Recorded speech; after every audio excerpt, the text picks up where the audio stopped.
Hello everyone, welcome back to our YouTube channel guys. So guys, जितने भी student है BA program, BA honours की semester 8 के student यानी फोर्थ ईयर के जितने भी स्टूडेंट हैं जो कि हिस्ट्री में फोर्थ ईयर कर रहे हैं, तो उनके लिए वीडियो होने वाली है। तो हिस्ट्री वाले स्टूडेंट जो कि फोर्थ ईयर में, अगर आप लोगों के पास डीएससी में perspective on south Indian past second Vijayanagar subject है, तो विजयनगर वाले बच्चों के लिए ये सब्जेक्ट होने वाला है। ठीक है, ये वीडियो होने वाला है। तो इस वीडियो में हम करने जा रहे हैं जो हमारा perspective on south Indian past second Vijayanagar है, उसका यूनिट नंबर फोर्थ यानी last unit number first, unit number second और यूनिट नंबर थर्ड में ऑलरेडी करा चुकी हूँ। अगर आपने वो वीडियो नहीं देखी हो तो सबसे पहले क्या करना है, आपको वो वीडियो देखना है। ठीक है, देन आपको ये वीडियो देखना है, क्योंकि आप यूनिट वाइज देखोगे जब आपको समझ आएगा। तो चलिए वीडियो को देरी ना करके स्टार्ट करते हैं। सो वीडियो को स्टार्ट करने से पहले अगर आप मेरे चैनल पर नए आए हो, फर्स्ट टाइम आए हो, तो प्लीज चैनल को सब्सक्राइब करें, बेल आइकन को ऑन करें, जिससे सारी नोटिफिकेशन, सारी वीडियो टाइम टू टाइम आपके पास पहुंच जाए। डिस्क्रिप्शन में आपको मेरा टेलीग्राम का लिंक मिलेगा, वहां पे आप ज्वाइन हो सकते हो और वहां से आप इस पीडीएफ को एक्सेस कर सकते हो।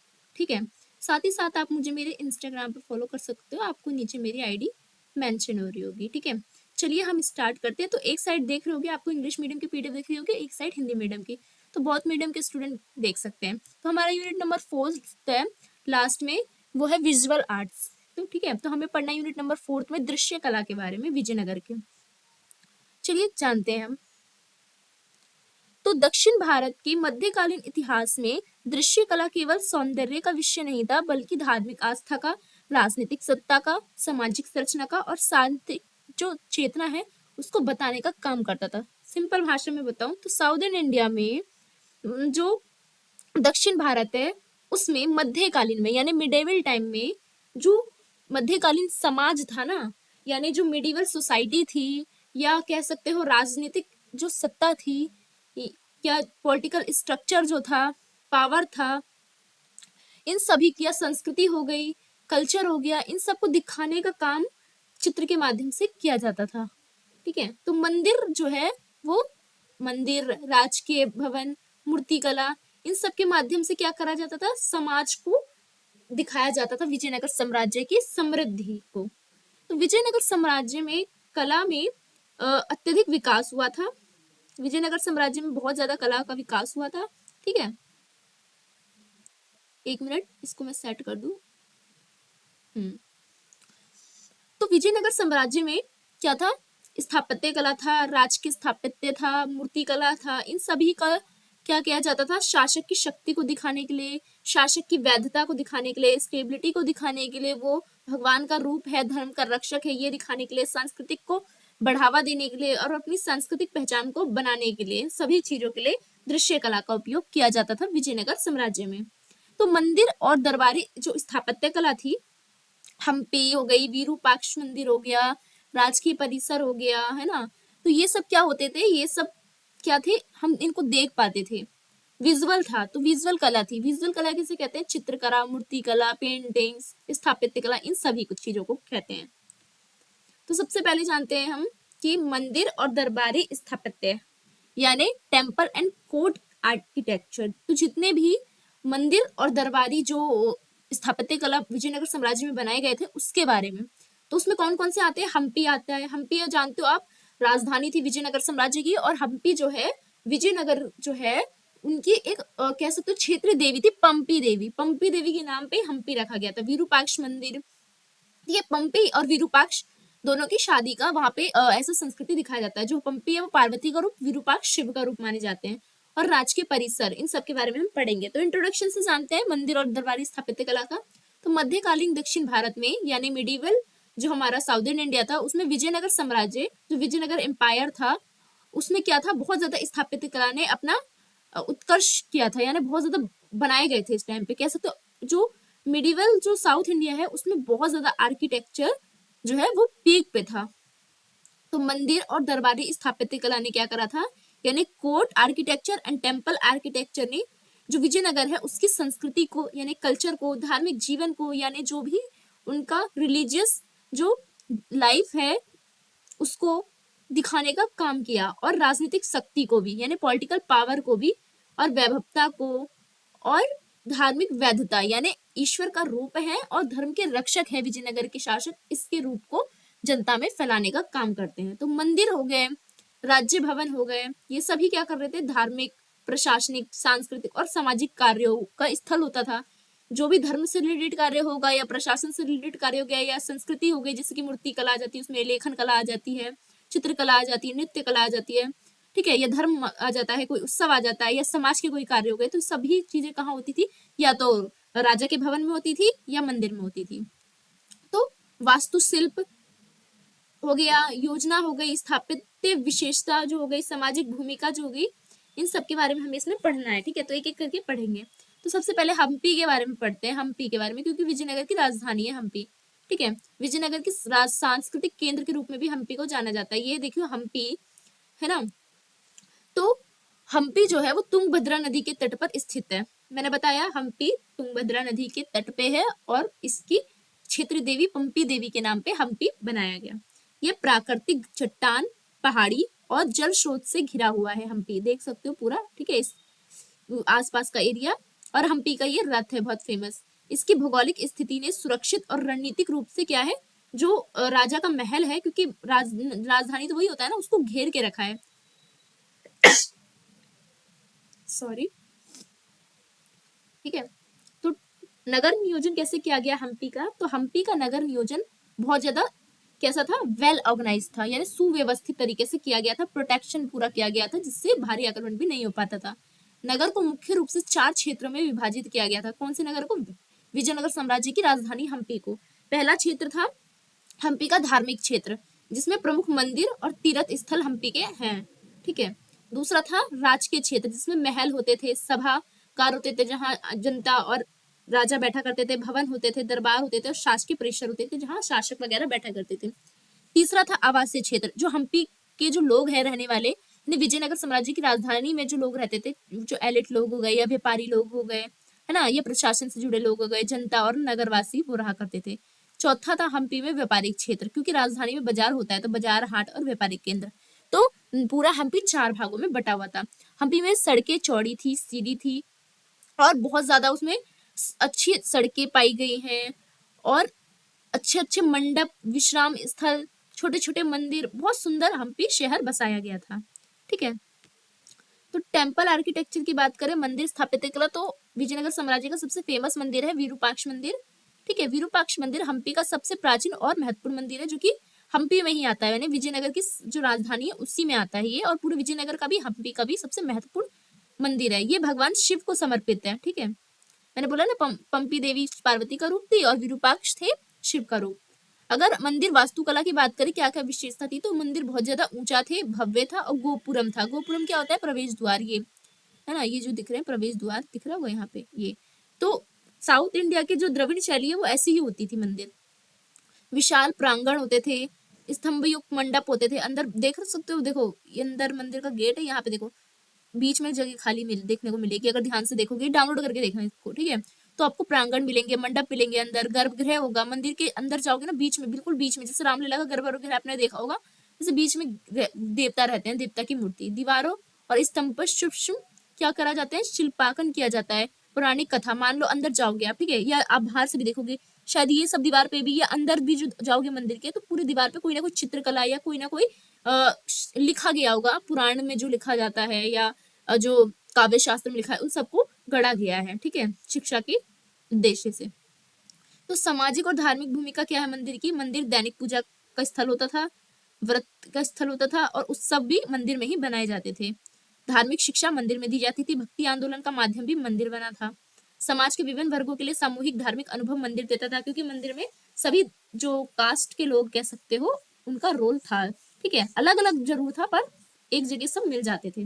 तो मंदिर स्थापत्य का महत्व क्या है, धार्मिक केंद्र था मंदिर, मंदिर भक्ति और पूजा मार्गदर्शन करता था मंदिर के पुजारी द्वारा। सांस्कृतिक केंद्र मंदिर द्वारा संगीत को, नृत्य को, चित्रकला को, और संगीत हो गया, नृत्य कला हो गया, चित्रकला हो गया, मूर्ति कला हो गई, इन सबको संरक्षण दिया जाता था।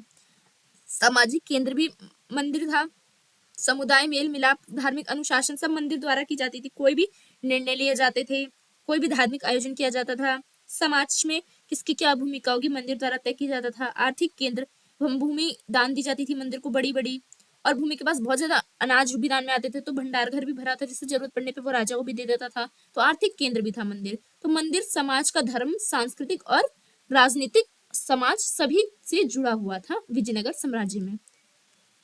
तो दरबारी या राजकीय जो स्थापत्य कला की बात करें विजयनगर साम्राज्य में, महल वगैरह की या प्रशासन के लोगों से जुड़े जो स्थापत्य कला उसकी, तो उसका उद्देश्य क्या है और महत्व क्या है, पहले उसको जानते हैं। दरबारी जो स्थापत्य था उसका उद्देश्य था कि शासक की शक्ति को दिखाया जाए, वैभव को। राजा का महल जितना बड़ा होगा, राजा की शक्ति उतना अच्छा माना जाता है, बड़ा माना जाता है, राजा ताकतवर माना जाता है। प्रशासनिक कार्य और राज के जो अनुष्ठान है उसको संचालित करना, प्रशासनिक कार्य करा जाता था। राजकीय अनुष्ठान बहुत सारे, जैसे कि राज्याभिषेक हो गया, कोई यज्ञ हो गया, कोई त्योहार बना दिया गया, इसके द्वारा राजा की क्या दिखाया जाता था, शक्ति को दिखाया जाता था। जनता और दरबारियों का प्रभाव डालना, यानी जो दरबार है उसको ऐसा बनाया जाता था, उसमें जनता का भी रोल और कहानी और वैभव, इन शक्ति को दिखाया जाता था, जिससे जनता राजा से कनेक्ट हो। मेजर स्ट्रक्चर की बात करें तो महानवी मंच बनाया जाता था।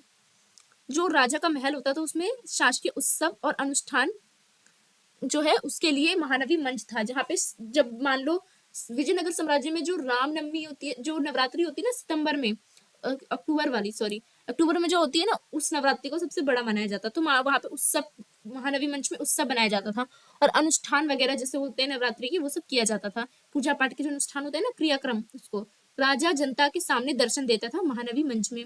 शासक की धार्मिक वैधता, मतलब धर्म के प्रति वो कितना मतलब आग्रहण है और शक्ति का प्रतीक है, वो दिखाने का काम करता था महानवी मंच के द्वारा विजयनगर शासक। दूसरा होता था सभा भवन।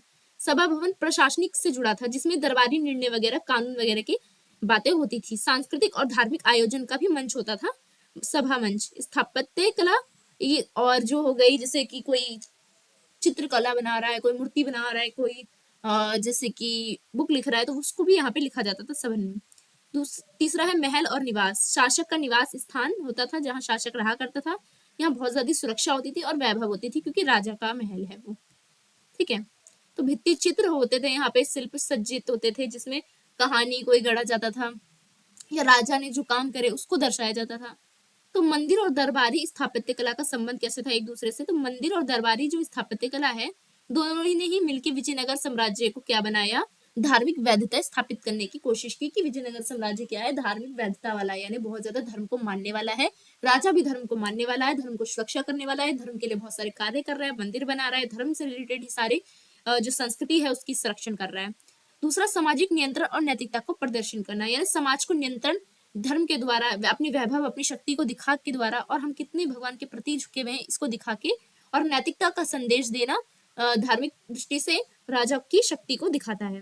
जनता और सत्ता के बीच संवाद का माध्यम, जो मंदिर और दरबार थे, इन दोनों में जनता और राजा मिलते थे, और वहां पे लोग इकट्ठा हुआ करते थे उत्सव में और कोई सभा में, तो जिससे क्या है, दोनों के माध्यम संवाद होता था। तो मंदिर के धार्मिक महत्व और राजकीय भवनों की शक्ति, इन दोनों ने ही जो विजयनगर साम्राज्य है उसकी समाज की जो संरचना है, उन दोनों को आकार देने का काम किया है। तो स्थापत्य और समाज की अगर हम बात करें, तो मंदिर और जो दरबारी भवन है उसने समाज पर प्रभाव डाले थे, बहुत ज्यादा कंट्रोल करता था, क्योंकि मंदिर के पुजारी मार्केट को कंट्रोल करते थे, अनाज इकट्ठा करते थे, उनके पास ज्यादा भूमि भी हुआ करती थी। वैसे ही दरबारी भवन जो होते थे उसमें सभा होती थी, मंडप होती थी, जिसमें निर्णय लोगों के लिए राजा द्वारा दिए जाते थे आदेश, और निर्णय भी होता था वहां पे, कैसा कानून होगा, टैक्स कितने होंगे, कैसे मार्केट कंट्रोल होगा। ठीक है, तो सामाजिक वर्गों की भूमिका स्पष्ट होती थी स्थापत्य कला में, साफ दिखता था। जैसे स्थापत्य कला में कोई मूर्ति बनाई, ठीक है, कोई मंदिर बनाया, तो जिसे बनाने में क्या किसका रोल है, जाति के हिसाब से या वर्ग के हिसाब से भी होता था। और स्थापत्य कला में भी दिखता था कि कैसे समाज में महिला जो है विजयनगर साम्राज्य में, उसको कहीं कहीं मूर्ति कला, स्थापत्य कला में नर्तकी के रूप में दिखाया गया है, और पुजारी के रूप में किसी को दिखाया गया है, किसी को व्यापार करते हुए दिखाया गया है, तो समाज को दिखाया जा रहा है। तो धार्मिक और सांस्कृतिक चेतना को गहरा करता है। स्थापत्य कला द्वारा मंदिर हमें मिलते हैं, चित्रकला, मूर्ति कला, और जो स्थापत्य कला जो है उसमें जो चित्र बने हैं या जो मूर्तियां बनी है, जो कहानी दर्शाती है, वो विजयनगर साम्राज्य की जो जीवित प्रमाण कह सकते हो है, और वो सांस्कृतिक चेतना को जगाए रखती है। तो धार्मिक, राजनीतिक, सांस्कृतिक तीनों रूप में जो स्थापत्य कला है वो अपना योगदान देती है। तो दूसरा जानते हैं अब हम। दूसरा है हमारा प्रतिमा शास्त्र और दृश्य संस्कृति। प्रतिमा शास्त्र क्या होते थे? आइकनोग्राफी जो होते थे ये विजुअल कल्चर से होते थे। ये भी देख के चित्रकला जो हम अनुमान लगा सकते हैं, जैसे कि आप इस पिक्चर में देख सकते हो, ये मैं आपको बताती हूँ। तो जो प्रतिमा शास्त्र होते हैं और जो दृश्य संस्कृति होती है, ये मध्य दक्षिण भारत में क्या है, बहुत ज्यादा प्रचलित थी। जो समाज को अभिव्यक्त करने का मतलब, समाज में कैसा कार्य हो रहा है, युद्ध कैसा हो रहा है, व्यापार, कौन कौन सी कल्चर को अपना रहे हैं, इन सभी को अगर आप जानना चाहते हो तो आप इन दृश्य जो संस्कृति है, जो कि कह सकते हो दीवारों पे मंदिरों के, या कोई भवन या कोई महल या कोई मंदिर की दीवार पे उकेरा गया हो, बनाया गया हो, उससे पता कर सकते हो। तो प्रतिमा शास्त्र का मतलब होता है मूर्तियों से नहीं, प्रतिमा मतलब वो नहीं कि प्रतिमा मूर्ति बना दी, बल्कि मूर्ति निर्माण के नियम को अपनाते हुए प्रतीक के रूप में धर्म, संस्कृति, इन सबको दिखाना। जैसे कि देख रहे हो मूर्ति नहीं बनाई है, पर मूर्ति की तरह ही दीवार पे एक कहानी बना दी है, ठीक है, जिसमें देखो अलग अलग इसमें युद्ध लड़ रहे हैं, इसमें नर्तकी दिखाई गई है समाज की, है ना। ये देखो रथ पे लोग जा रहे हैं, तो अलग अलग व्यापार कर रहे हैं, तो अलग अलग चीज, मतलब पूरे विजयनगर में क्या क्या चीजें महत्वपूर्ण थी और हर दृष्टिकोण को इसमें दिखाने का प्रयास किया गया है। तो सांस्कृतिक में मूर्तियां, शिल्प, भित्ति चित्र, ये सभी चीजें आते हैं प्रतिमा शास्त्र में, ठीक है। तो द कॉन्सेप्ट ऑफ आइकनोग्राफी का देखिए अगर हम, यानी प्रतिमा शास्त्र की अवधारणा, तो प्रतिमा शास्त्र का मतलब होता है मूर्ति निर्माण की शास्त्रबद्ध विधि। मतलब मूर्ति पूरा बनाया नहीं जाता पर्टिकुलर, पर मूर्ति की तरह ही एक फॉर्म होता है। इसमें मूर्तियों के अनुपात, मुद्रा और भाव और रंग, इन सभी का क्या है, एक उत्कृष्ट, देख रहे हो मूर्ति की तरह लग रही है पर मूर्ति नहीं है, दिखाया जाता है। तो धार्मिक शिक्षा दी जाती है इसके माध्यम से। मान लो कोई रामायण की कथा है, तो मूर्तियों के माध्यम से क्या करा जाएगा, अलग अलग अलग अलग अलग अलग कहानी बनाई जाएगी और लगाई जाएगी दीवार पे, ठीक है। सांस्कृतिक संदेश दिया जाए, मान ली राजा ने कुछ युद्ध करा या कोई मंदिर बनवाया, कोई भूमि दान किया, तो उसको भी दिखाया जाएगा। राजनीतिक वैधता, राजा कैसे मंदिर का संरक्षण कर रहा है, उससे बचा रहा है, पूजा पाठ कर रहा है, उसको दिखाया जाएगा। कला का उत्कर्ष, मूर्ति कला या शिल्प कला, ये सब विजयनगर साम्राज्य की कला का दिखाता है कि कितनी विकसित थी उस समय कला भी।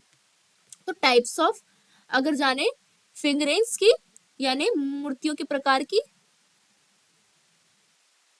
तो फिंगरिंग्स की बात करें तो विजयनगर काल की मूर्तियों में विभिन्न प्रकार की प्रतिमा हमें देखने को मिलती थी, जिसमें देवताओं की मूर्तियां भी होती थी, जिसमें देवता में विशेषकर शिव, विष्णु और देवी की मूर्ति होती थी। शिव में योगी शिव की मूर्ति पाई गई है, नटराज की मूर्ति, और संहारक यानी जो शिव संहारक होते हैं ना, उसके रूप में, डिस्ट्रॉयड के रूप में दिखाया गया है। विष्णु के रूप में पालनकर्ता जो लेटे होते हैं विष्णु जी, है ना, उनके और संरक्षणकर्ता के रूप में दिखाया गया है, प्रोटेक्टर के रूप में। देवी को शक्ति, करुणा और मातृ देवी का प्रतीक के रूप में विजयनगर साम्राज्य की मूर्तियों में दिखाया गया है। मानव आकृति भी विजयनगर साम्राज्य में देखने को मिलती है। आम जनता कैसे काम करती है, जैसे कि महिला का रोल दिखाया गया है कि महिला नर्तकी के रूप में, संगीतकार के रूप में, संगीतकार को दिखाया गया है। योद्धा और शासक को दिखाया गया है कैसे लड़ा जाता है। सामान्य जन कैसे खेती कर रहे हैं, कोई व्यापार कर रहा है, इन सबको भी मूर्ति के माध्यम से दिखाया गया है। वैसे ही पशु और पौराणिक प्रणाली को भी दिखाया गया है। विजयनगर साम्राज्य के टाइम पे कौन कौन से विशेष थे पशुपालन में, या पशु का इंपॉर्टेंट था, उनको भी दिखाया गया है। गरुड़ को दिखाया गया है, जो कि क्या है, विष्णु के वाहक, जो कह सकते हो वाहन थे। नंदी जो कि शिव के वाहन थे। शेर जो कि जो माता थी पार्वती, उनके वाहन थे। और हाथी को भी दिखाया गया है। तो पुरानी कथाओं और देवी देवताओं के वाहन के रूप में पशु को भी मूर्ति के रूप में दिखाया गया है, ठीक है।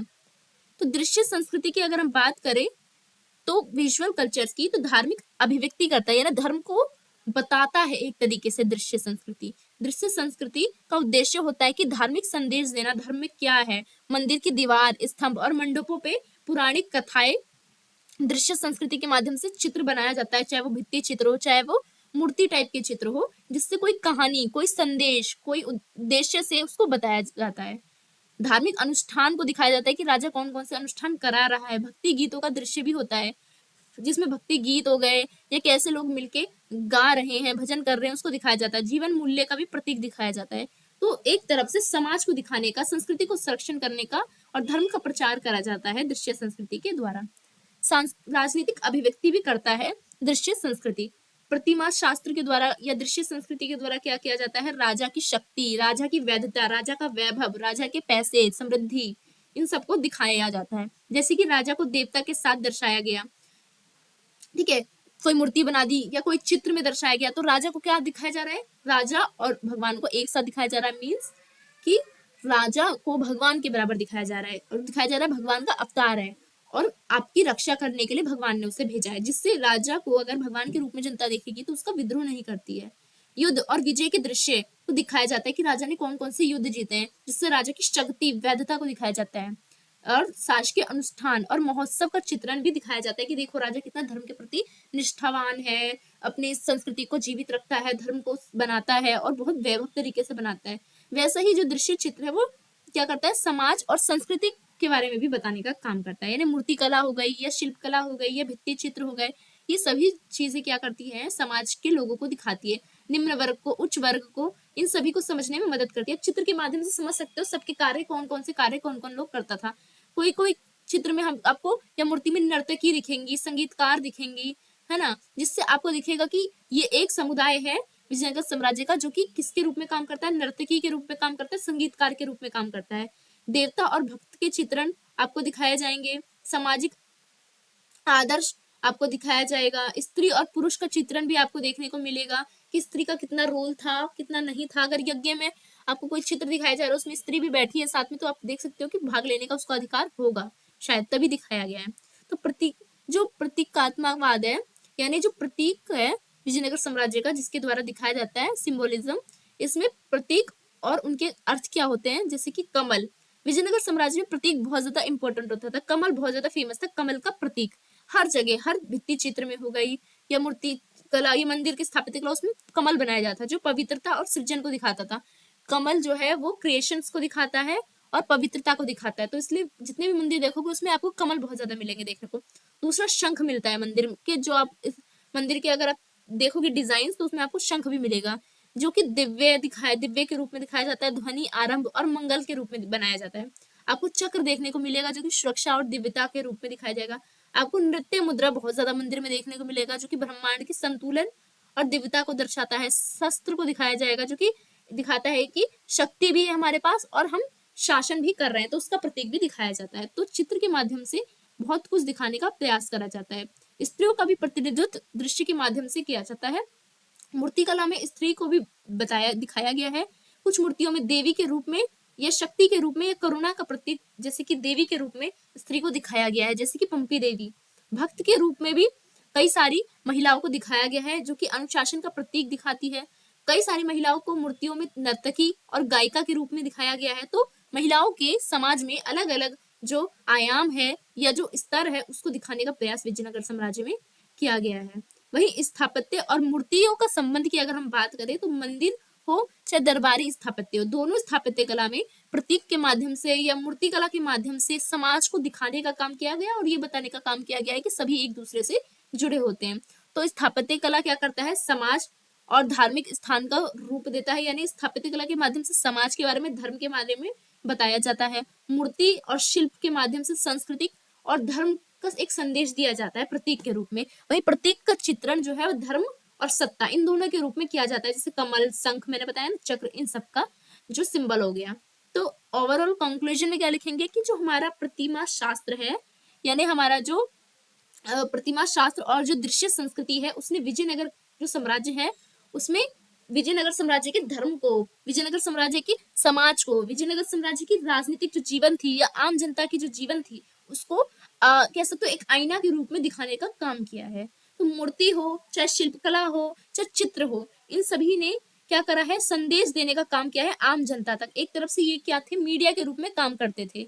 शासक की शक्ति हो, शासक की वैधता हो, ये कैसे पता करेंगे, ये सब हमें प्रतिमा शास्त्र, दृश्य शास्त्र, इन सब के माध्यम से पता लगता था। समाज और संस्कृति का जीवन कैसे जुड़ा हुआ है, समाज को संस्कृति द्वारा इन सबको चित्र के माध्यम से बताया जाता है कि समाज में हर लोगों का क्या काम बटा हुआ है, संस्कृति में या धर्म कौन सा अपनाते हैं, कौन से अनुष्ठान करते हैं, है ना, नृत्य, संगीत, इन सबको कैसे प्रोटेक्शन किया जा रहा है वो दर्शाया जाता है। तो इस तरह हम कह सकते हैं कि मध्यकालीन जो हमारा दक्षिण भारत था, विजयनगर साम्राज्य, उसमें दृश्य कला ने सौंदर्य तो लाया है संस्कृति में या विजयनगर साम्राज्य में, बल्कि साथ साथ सौंदर्य के, विजयनगर के धर्म, विजयनगर की सत्ता, विजयनगर का समाज, इन सभी को आम जनता या हम तक या इतिहासकार या आने वाली पीढ़ी तक बताने का काम किया है। तो ये होता है आपका पूरा यूनिट नंबर 4 खत्म। यहाँ पे आपका सिलेबस होता है कंप्लीट। सो वीडियो अगर आपको अच्छी लगी हो, वीडियो को लाइक कीजिए, वीडियो को शेयर कीजिए, वीडियो कैसी लगी कमेंट सेक्शन में बताइए। सो धन्यवाद।